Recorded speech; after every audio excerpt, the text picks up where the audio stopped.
Right then, here we are. New month, new vibes, and I'm officially calling it now. The new season starts today. The calendars flip to July, and that buzz is creeping back in. It might only be preseason for now, but let's be honest, seeing the team back on the pitch this Friday is enough to get any Celtic fan's heart going. That little pause between seasons always feels like an eternity, doesn't it? But now we're back. And if you're paying attention, you might notice a few wee tweaks on the channel. Nothing too flashy, just freshening things up a bit for the months ahead. And speaking of fresh, we've got a load to dive into already. There's a brand new signing to talk about, a few names popping back up in training, and a proper feel-good return coming soon that'll bring a smile to any supporter's face. On top of that, we've had a former boy hanging up his boots way earlier than anyone expected. Loads going on, and it's only the start. Let's begin with what's happening at Lennox Town. Celtic's back in training, and we got a wee look at the squad yesterday. No background music, just boots on grass, lads putting in the graft. There's something pure about watching the unfiltered training sessions. The same group from the first day on Friday were mostly all there again, but with a few familiar faces returning. James Forrest is back in the mix, which is always a welcome sight. Jude Bonner and Sean McCauley as well. Maybe they were there last week and just flew under the radar, but they're in and looking sharp. Oh, and Brendan Rodgers, he made his presence felt too.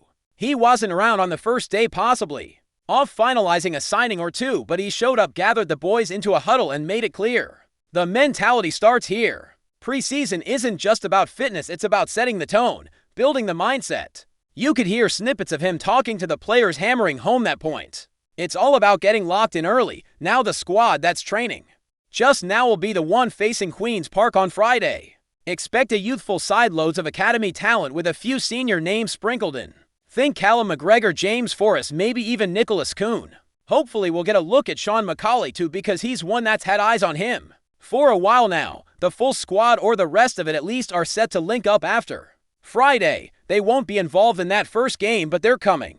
Players like Rio Haddad, Dazen Maeda, Cameron Carter-Vickers, and potentially Kieran Tierney and Kasper Schmeichel will join the camp. You'd expect Benjamin Nygren to be part of that batch too. Oh, and a wee side note. Canada were knocked out of the Gold Cup by Guatemala on penalties, so Alistair Johnston is out and might be available a bit sooner. Rough for him, but maybe not the worst news from a Celtic perspective. Now let's talk about the lad everyone's been buzzing about this week, Callum Osman. We've been hearing whispers for a while, and now it's official. The young striker joins from Fulham on a 4-year deal and will wear the number 19 shirt. And I know what you're thinking. Stan Petrov right, that number carries weight. Last to wear it was Hyang Yuo, and now it's Osman's turn. He spoke to Celtic TV after the announcement. Although let's be honest, the full interview's tucked behind a paywall. Bit cheeky that. You get a teaser on YouTube, but the actual conversation's only available for subscribers. It's not a new strategy from the club, but it does rub folk the wrong way. Fans invest so much emotionally and financially into the team, and then something as simple as a signing interview gets gated off. Not ideal, especially in a world where engagement and connection matter more than ever. It's just untidy. You'd think the club would want as many people as possible seeing their new signings, sharing clips, getting excited. But instead, we're stuck with 2-minute trailers while the real stuff stays hidden.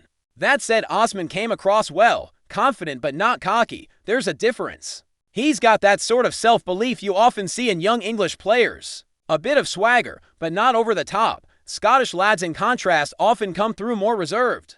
Osman's just 19, but you can tell he's ready for this. He turned down a new deal at Fulham to make the move north. That tells you plenty about where his head's at. He wants to play, wants the platform, and clearly he sees Celtic as the place to find it. He even mentioned chatting with Matt O'Reilly before making the switch. Got some advice, the usual stuff about the club, the fans, the atmosphere, but also the belief that this is a place where young players can thrive. When asked about his style of play, he described himself as a quick striker, one who likes to run in behind rather than holding the ball up. High work rate, goal scorer's instinct. That's the profile Brendan Rodgers seems to be going for with this one. The plan for Osman seems pretty clear. He's not coming in to be the main man straight away. This is a development signing, a project. With Johnny Kenny potentially moving on, Osman could slot in as the third-choice striker, behind the likes of Kyogo and potentially a new forward if one comes in. He'll get his minutes probably in cup games, maybe off the bench in the league. But the real focus will be on integrating him, gradually building him up for a bigger role down the line. Reminds me a bit of how we handled Tilio or even Lilabata early on. You think about what happened with Jeremy Frimpong. Completely different position, sure, but similar path. Raw talent just needed the chance. We gave it to him, and look at him now. Osman's got a long way to go before he's at that level, but the blueprint's there. Give the boy time, let him develop, and we might have something special on our hands. He becomes our fourth signing of the summer after Kieran Tierney, Ross Duhan, and Benjamin Nygren.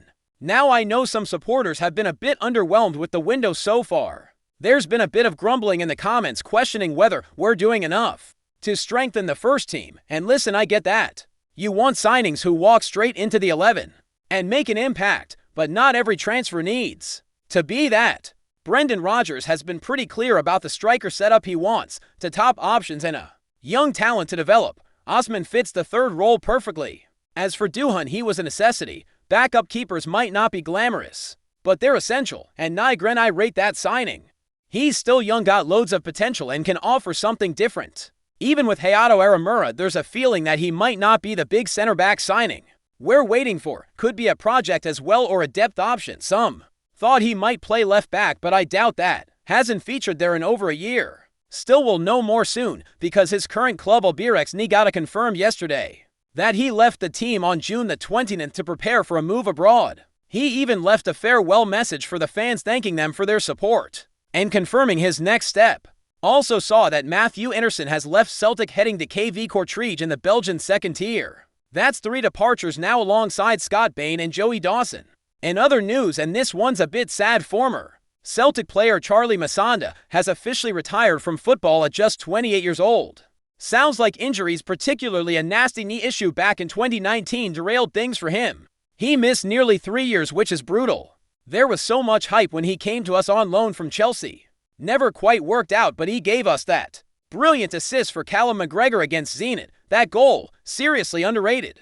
Beautiful counterattack, stunning finish. One of those moments that's kind of been forgotten because of what happened in the return leg, but it deserves more love. And while Masanda won't be turning out for the Celtic Legends side anytime soon, we've got a Legends match coming up during the first international break of the season. Against Manchester United, it'll be the first time the Legends are back at Celtic Park in years. Last time we faced United was at Old Trafford, before that it was Liverpool at Anfield. But now they're coming to Paradise, and the big news, Tom Rogic is returning for this one. That's right, the Wizard of Oz will pull on the hoops again. Can't lie, buzzing for that. Joe Hart's involved too, his first Legends match. It's shaping up to be a cracking occasion. Tickets are already on sale.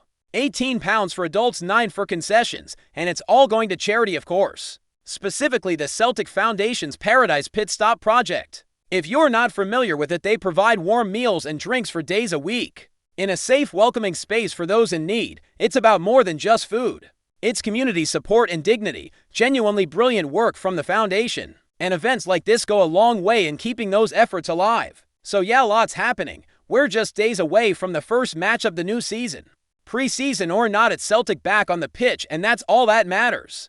And while it's just a friendly against Queen's Park, it still means something. It's that first glimpse of the new faces, the young lads getting their shot. And maybe even a cheeky goal or two to get things started. That buzz when the hoops step back out, even if it's just a bounce game, you can't fake that feeling. Every pass, every run, every wee moment becomes a bit of a signal, a hint of what's to come. For the young players, it's more than just minutes on the pitch. It's a chance to make an impression, to show Brendan they're ready to be part of the bigger picture this season. There's something about this time of year that just brings hope with it, a blank slate. The slate's been wiped clean and all the possibilities are open again. We don't know where this season will take us. Europe, domestic battles, maybe a cup run. That ends in glory, but this is where it begins, with fresh legs, fresh minds, and a belief that we can write something special again.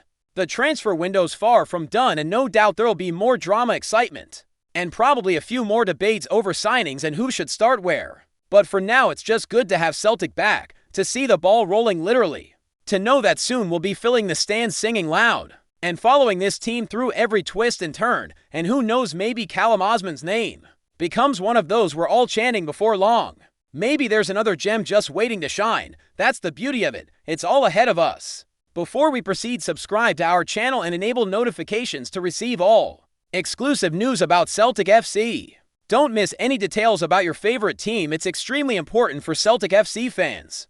Whispers are growing louder across Glasgow's East End, and if the rumors are to be believed, Celtic Park may soon have a new hero in green and white, a Danish one at that. Murmurs from Parkhead suggest that the boys are closing in on Albert KVISTGAARDEN, the young Danish striker whose reputation as a lethal finisher has already turned heads across the continent. Though there's been no official unveiling yet, insiders claim the deal is all but done, with fans daring to dream of a goal-fueled season ahead. While Celtic remains characteristically tight-lipped, the buzz on the streets and in the backrooms suggests something significant is brewing. KVISTGAARDEN, known for his blistering pace and clinical finishing, has been on the radar of several European clubs, but it appears the Hoops have swooped in ahead of the competition. Sources close to the deal hint at a multi-year contract and a vision of the Dane leading the line at Paradise, where the crowd is ever hungry for a talismanic number 9. Could this be the beginning of a new attacking era under the current regime? KVISTGAARDEN's potential arrival has sparked excitement among the faithful, many recalling the days of Henrik Larsson and wondering if another Scandinavian goal machine might grace the turf of Celtic Park, no stranger to pressure. The 22-year-old forward has been praised for his composure in front of goal and maturity beyond his years, traits that could prove invaluable in the high-octane world of Scottish Premiership football, of course. As with all transfer talk, nothing is certain until the scarf is held aloft and the ink dries, but for now, the mere possibility of KVISTGAARDEN's signature has tongues wagging and hearts pounding. With Celtic eyeing domestic dominance and a European push, a new striker could be the final piece of the puzzle. Watch this space. The Danish matador might just be preparing to ride into Glasgow. Hello, fan, don't forget to like and subscribe to the channel, as it means a lot to Celtic FC. Also, share your opinion about the news in the comments below. See you in the next video.